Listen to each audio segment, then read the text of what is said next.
প্রিয় শিক্ষার্থী, আজকের ক্লাসে চতুর্থ শ্রেণীর গণিত বইয়ের 39 পাতায় যে অঙ্কগুলো আছে সেই অঙ্কগুলো করে দেখাবো। 39 পাতায় প্রথমে আছে নিজে করি। তো 1 নম্বরটা খেয়াল করো। 1 নম্বরে আছে সঠিক উত্তরের পাশে টিক চিহ্ন দিই। হ্যাঁ, সঠিক উত্তরের পাশে কি করতে হবে? টিক চিহ্ন দিতে হবে। তো এখানে 1 নম্বর দিয়ে লেখা আছে নিচের কোন সম্পর্কটি সঠিক। দেখো, এখানে অপশনে 4টা সম্পর্ক দেওয়া আছে, তার মধ্যে কোনটা সঠিক সেখানে আমরা টিক চিহ্ন দিব। তো এটা জানার জন্য দেখো, আমরা উপরে বিয়োগের ক্ষেত্রে 3টা সূত্র আছে, সেই 3টা সূত্র বা সম্পর্ক আমাদের জানতে হবে। কি কি দেখো, বিয়োজন বিয়োগ বিয়োজ্য সমান বিয়োগফল। এই সম্পর্কটা কিন্তু সঠিক, যে বিয়োজন বিয়োগ বিয়োজ্য সমান বিয়োগফল। তারপর একটা আছে যে বিয়োজন বিয়োগ বিয়োগফল সমান বিয়োজ্য। হ্যাঁ, বিয়োজন বিয়োগ বিয়োগফল সমান বিয়োজ্য। তারপরে আছে বিয়োগফল যোগ বিয়োজ্য সমান বিয়োজন। হ্যাঁ, বিয়োগফল যোগ বিয়োজ্য সমান বিয়োজন। এই 3টা যেখানেই থাকুক, 3টাই কিন্তু সঠিক। দেখো, তোমরা এই 3টা সম্পর্ক মুখস্থ করে ফেলবা, ঠিক আছে? তো এখন দেখো এই 3টার মধ্যে কোনটা এখানে আছে। দেখো, ক নাম্বার আছে বিয়োজন যোগ বিয়োজ্য সমান বিয়োগফল। তাই কি আছে? বিয়োজন যোগ বিয়োজ্য, এখানে আছে বিয়োজন বিয়োগ বিয়োজ্য, তার মানে এটা ভুল। তারপর খ নাম্বার দেখো বিয়োজন বিয়োগ বিয়োজ্য সমান বিয়োগফল। দেখো, এইটা কিন্তু আছে প্রথমটা, তার মানে এইটাই হচ্ছে সঠিক হবে। তারপর গুণ দিয়ে আমাদের এখানে কোনো কিছু নাই, ভাগ দিয়েও কোনো কিছু নাই, ঠিক আছে? ভালো করে এটা মুখস্থ রাখবে। তারপর 2 নম্বর খেয়াল করো, নীলা ও মিলার একত্রে 11,320 টাকা আছে। নীলার 7,019 টাকা হলে মিলার কত টাকা আছে? দেখো, এখানে নীলা এবং মিলার একত্রে, একত্রে মানে কি দুইজনের টাকা একসাথে আছে 11,320 টাকা। আর নীলার আছে দেখো আলাদাভাবে দেওয়া আছে 7,019 টাকা। তাহলে মিলার কত, এটা বের করার জন্য কি করবা? এই সংখ্যা থেকে এই সংখ্যা বিয়োগ করে দিবা, তাহলে কিন্তু উত্তরটা আমরা পেয়ে যাই। যেহেতু টিক চিহ্ন করা হচ্ছে, তাই আমাদের খাতায় না করলেও হবে, শুধুমাত্র এখানে আমরা বিয়োগ করে দিলেই হয়ে যাচ্ছে। দেখো, তাহলে আমরা কি করব? এই যে শূন্য আছে, শূন্যকে আমরা 10 ধরবো, তাহলে 10 থেকে এই 9 বিয়োগ করো। দেখো, 10 থেকে 9 বিয়োগ করলে কত হয়? 1 হয়।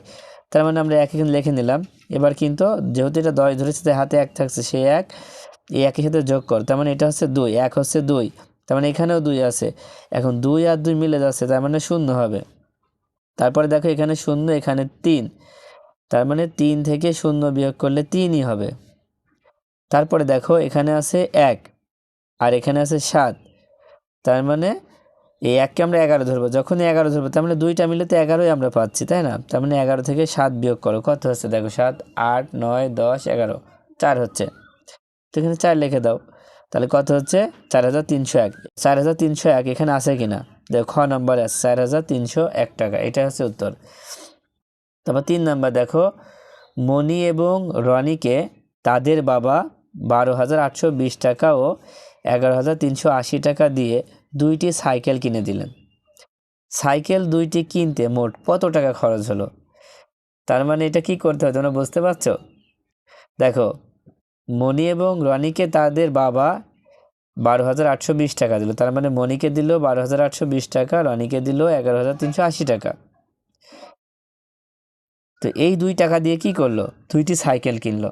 এই 2টি সাইকেল কিনতে তার মোট কত টাকা খরচ হলো? তার মানে যোগ করে দিতে হবে, মোট বললে যোগ করতে হয়, তো যোগ করে ফেলো। দেখো, 0 আর 0 যোগ করলে 0 হয়। এবার 8 আর 2 যোগ করলে 10 হয়, 10-এর 0 হাতে থাকবে 1, সেই 1 3-এর সাথে যোগ করো 4, 4 আর 8, দেখো 4 আর 8 যোগ করলে 12, 12 2 হাতে থাকবে 1, সেই 1 1-এর সাথে যোগ করো 2, আর এই 2 হচ্ছে কত? 4। তারপরে 1 আর 1 2, তার মানে কত হচ্ছে? 24,200 টাকা আছে এখানে। দেখো, ঘ নম্বরে আছে 24,200 টাকা। তারপর 4 নম্বর খেয়াল করো, 4 নম্বরে আছে 9,999 বিয়োগ 999, এখানে বিয়োজ্য কত? দেখো, এইটাও কিন্তু খুবই গুরুত্বপূর্ণ একটা প্রশ্ন। এখন বিয়োগের ক্ষেত্রে দেখো, ভালো করে খেয়াল করো, বিয়োগের ক্ষেত্রে প্রথম যেটা থাকবে সেটা হচ্ছে বিয়োজন। প্রথম যেটা থাকবে সেটাকে কি বলা হয়? সেটাকে বলা হয় বিয়োজন। আর যে সংখ্যা দিয়ে আমরা বিয়োগ করব, এই সংখ্যা দিয়ে বিয়োগ করছি, এটা হচ্ছে বিয়োজ্য। এটা হচ্ছে বিয়োজ্য। আর বিয়োগ করে আমরা যে ফলটা পাচ্ছি সেটা হচ্ছে বিয়োগফল। এই 9,000 হচ্ছে কি? বিয়োগফল। তার মানে প্রথমে যে সংখ্যাটা থাকবে, মানে যে সংখ্যা থেকে বিয়োগ করা হয়, মানে যে সংখ্যা থেকে বিয়োগ করা হয় সেটা হচ্ছে বিয়োজন। তার মানে 9,999 থেকে আমরা 999 বিয়োগ করছি, তোমরা হিসাব করবে এমন যে প্রথম যে সংখ্যাটা থাকবে সেটা হচ্ছে বিয়োজন, পরে যেটা থাকবে সেটা হচ্ছে বিয়োজ্য, আর এটা হচ্ছে বিয়োগফল। তাহলে এখন বলো বিয়োজ্য কত? তাহলে বিয়োজ্য হচ্ছে 999। তাহলে উত্তর হবে 999। এবার 5 নাম্বার খেয়াল করো। 5 নম্বরে আছে বিয়োজ্য 799 এবং বিয়োগফল 201 হলে বিয়োজন কত? এটা কি তোমরা বের করতে পারবা? দেখো বিয়োজ্য দেওয়া আছে আর বিয়োগফল দেওয়া আছে, বের করতে হবে বিয়োজন কত। তো এটা করার জন্য আমাদের প্রথমে যে সূত্রগুলো ছিল সেই সূত্রগুলোর সাহায্য নিতে হবে। দেখো বিয়োজন যদি তোমাকে বের করতে হয়, দেখো বিয়োজন যদি বের করতে হয় তাহলে এই বিয়োগফল আর বিয়োজ্য যোগ করতে হবে। কখনো যদি বিয়োজন বের করতে বলে তাহলে কি করতে হবে? এই বিয়োজ্য আর বিয়োগফল যোগ করতে হবে। তার মানে এই দুটো যোগ করে দিলেই কিন্তু উত্তরটা হয়ে যাবে। তো যোগ করে দাও। দেখো 1 আর 9 যোগ করলে 10 হয়। 10-এর 0 হাতে 1, সেই 1 শূন্য আছে, তার মানে 9 সাথে যোগ করো। 9 আর 1 যোগ করলে 10, 10-এর 0 আবার হাতে 1 থাকবে, সে 1 2 সাথে যোগ করলে 3, 3 আর 7 10। তার মানে এখানে 10 লিখে দাও। লিখে দিলে কত পাচ্ছি আমরা? 1000 পাচ্ছি। তার মানে উত্তর হবে 1000। দেখো ঘ নাম্বারটা সঠিক। এবার দেখো 2 নম্বর এবং 3 নম্বরে যোগ আর বিয়োগ দেওয়া আছে। আমি জানি যে তোমরা যোগ অঙ্ক করতে পারো বা বিয়োগ অঙ্ক করতে পারো, এই জন্য আমি আর করলাম না। আমি শুধু এই 4 নম্বরে যে খালি ঘর পূরণ করি, এখানে যে 4টা অঙ্ক আছে এই 4টা অঙ্ক তোমাদের করে দেখাচ্ছি কিভাবে করতে হবে। দেখো প্রথমে 1 নম্বরে আছে 65,231 যোগ খালি ঘর সমান দিয়ে আছে 97,238। ভালো করে বোঝার চেষ্টা করবা। যদি মাঝখানে যোগ চিহ্ন থাকে তার মানে কি এই যোগফলটা সব থেকে বড় হয়। যোগ করলে যোগফলটা সব থেকে বড় হয়। তাই যদি মাঝখানে যোগ চিহ্ন থাকে, এখানে যে কোনো একটা যদি খালি ঘর থাকে তাহলে এই খালি ঘরটা পূরণ করার জন্য কি করতে হবে? এই যোগফল থেকে এখানে যেইটাই থাকুক তার সাথে বিয়োগ করে দিব। তো বিয়োগ করে দাও। বিয়োগ করলে কিন্তু উত্তরটা হয়ে যাবে। এখানে বিয়োগ করে দাও। দেখো 8 থেকে 1 বিয়োগ করলে 7 হয়। তারপর 3 আর 3 মিলে যাচ্ছে 0 হবে, 2 আর 2 মিলে যাচ্ছে এখানেও 0 হবে। এবার 7 থেকে 5 বিয়োগ করলে 2 হবে, 9 থেকে 6 বিয়োগ করলে 3 হবে। তাহলে কত হচ্ছে দেখো, এটা এখানে বসায় দাও। দেখো 32, তারপরে 2টা 0, তারপরে 7। দেখো 1 নম্বরটা কিন্তু হয়ে গেল। এবার 2 নম্বরটা খেয়াল করো। দেখো 2 নম্বরে আছে 23,805 যোগ 13,276 যোগ খালি ঘর, আর যোগফল আছে 56,318। দেখো এখানে কিন্তু দুইটাই যোগ। যদি সবগুলা যোগ থাকে তাহলে আমরা কি করব? দেখো আমরা আগেই বলেছি যদি যোগ থাকে সবগুলো তো কি করব? খালি ঘর বের করার জন্য এই যোগফল থেকে এখানে যে সংখ্যা হবে সেটা বিয়োগ করে দিতে হবে। তো এখানে তো দুইটা সংখ্যা, তাহলে বিয়োগ করবো কোনটা? প্রথম কাজ হচ্ছে এই দুইটা যোগ করো, যোগ করে যা হবে তার সাথে এটা বিয়োগ করো। তো যোগ করে ফেলো দেখি। 6 আর 5 যোগ করলে 11 হয়। 11-র 1 হাতে থাকে 1, সেই 1 সাথে সাথে যোগ করলে 8, 8 আর 0 8ই হয়। তারপর দেখো 2 আর 8 10, 10-এর 0 হাতে কিন্তু 1 থাকছে, সেই 1 3-এর সাথে যোগ করো। 3 আর 1 4, 4 আর 3 7। তারপরে 1 আর 2 যোগ করলে হবে 3। কত হলো? 37,081। এবার কি করব? এই খালি ঘর পাওয়ার জন্য এই 56,318 থেকে 37,081 বিয়োগ করে ফেলবো। আচ্ছা আমরা এখানে যদি লিখে বিয়োগ করি তাহলে কেমন হয়? দেখো 37,081। এবার বিয়োগ করি।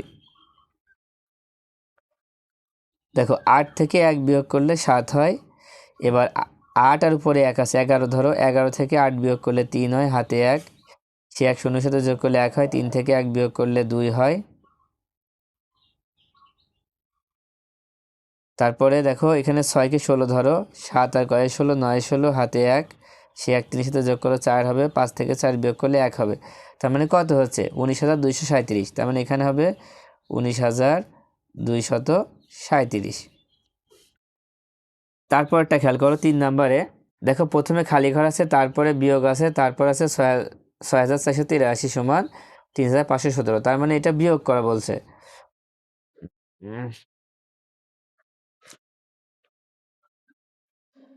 তার মানে 3 নাম্বারটা কি একটা বিয়োগ অঙ্ক। দেখো বিয়োগের সময় এই প্রথম যে সংখ্যাটা থাকে সেটা সব থেকে বড় হয়। তার মানে এই সংখ্যাটা সব থেকে বড়। যেহেতু এই সংখ্যাটা সব থেকে বড় সেই জন্য কী করব? এই যদি এখানে বিয়োগ চিহ্ন থাকে তো খালি ঘরের মান বের করতে হলে এই দুইটা যোগ করতে হবে। এই দুইটা যোগ করে দিলে কিন্তু উত্তরটা হয়ে যাবে। যদি প্রথমে খালি ঘর থাকে, বিয়োগের সময় যদি প্রথমটা খালি ঘর থাকে, তাহলে কিন্তু এই দুইটা যোগ করতে হবে। এই দুইটা কি করতে হবে? যোগ করতে হবে।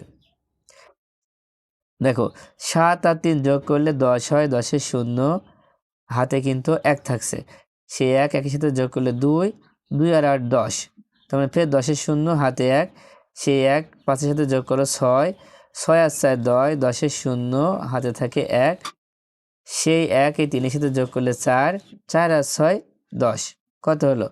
দেখো এখানে আমাদের হলো হচ্ছে 10,000। তো 10,000 থেকে 6,483 বিয়োগ করলে 3,517 হয়। তার মানে উত্তরটা আমরা পেয়ে গিয়েছি। এবার 4 নম্বর খেয়াল করো, 4 নম্বরে আছে 9,82,531 বিয়োগ খালি ঘর সমান, এটা হচ্ছে বিয়োগফল। তো এখন দেখো আমরা আগেরটাও করলাম, এটাও করব। দেখো আগেও বিয়োগ আছে, এটাতেও বিয়োগ আছে, তবে খালি ঘরটা একটু আলাদা। আমি বলেছিলাম কি, বিয়োগের সময় খালি ঘর যদি প্রথমে থাকে তাহলে এই সংখ্যাটা সব থেকে বড় হয়, সেই জন্য এই সংখ্যাটা বের করার জন্য এই দুইটা যোগ করতে হবে। কিন্তু যদি প্রথমে সংখ্যা থাকে আর পরে যদি খালি ঘর থাকে, তাহলে কি করবা? যেহেতু এই সংখ্যাটা সব থেকে বড়, কারণ বড় সংখ্যা থেকেই ছোট সংখ্যা বিয়োগ হয়, বিয়োগ করেই বিয়োগফল পাই। প্রথমটা যদি থাকে আর পরেরটা যদি খালি ঘর থাকে, সেই ক্ষেত্রে কি করবা? এই খালি ঘরের মান বের করার জন্য এই দুইটা বিয়োগ করে দিতে হবে। এই দুইটা বিয়োগ করে যা হবে এখানে বসায় দাও, উত্তর হয়ে যাবে। তার মানে দেখো এখানে 9 আর এখানে 1, তার মানে 1কে আমরা 11 ধরবো। 11 থেকে 9 বিয়োগ করলে কত হচ্ছে? 2 হচ্ছে। তো এখানে 2 লিখে দিলাম। তারপর হাতে 1 থাকছে, সে 1, 8-এর সাথে যোগ করলে 9, আর এই 3কে 13 ধরো। 13 থেকে 9 বিয়োগ করলে 4 হবে। এবার হাতে 1 থাকছে, সে 1, 3-এর সাথে যোগ করো, 4 হবে। এবার 5 থেকে 4 বিয়োগ করলে 1 হয়, হাতে কিন্তু থাকছে না। এবার 7 আর এখানে 2, তারপর 2কে 12 ধরো। 12 থেকে 7 বিয়োগ করলে 5 হয়। 7 5 12, 5 হচ্ছে। আবার কিন্তু হাতে 1 থাকছে, সে 1, এই 4-এর সাথে যোগ করো, 5 হয়। আর এখানে হচ্ছে 8, 8 থেকে 5 বিয়োগ করলে কত হয়? 3 হয়। তার মানে এখানে হবে কত? 3। তারপর সর্বশেষ দেখো এই 9 থেকে 2 বিয়োগ করো। তো 9 থেকে 2 বিয়োগ করলে 7 হবে। তার মানে এখানে 7 লিখে দাও। তার মানে কত? তাহলে বিয়োগ করে আমরা পাচ্ছি 7,35,142। তো আশা করি কিভাবে খালি ঘরগুলো পূরণ করতে হবে তোমরা বুঝতে পেরেছো।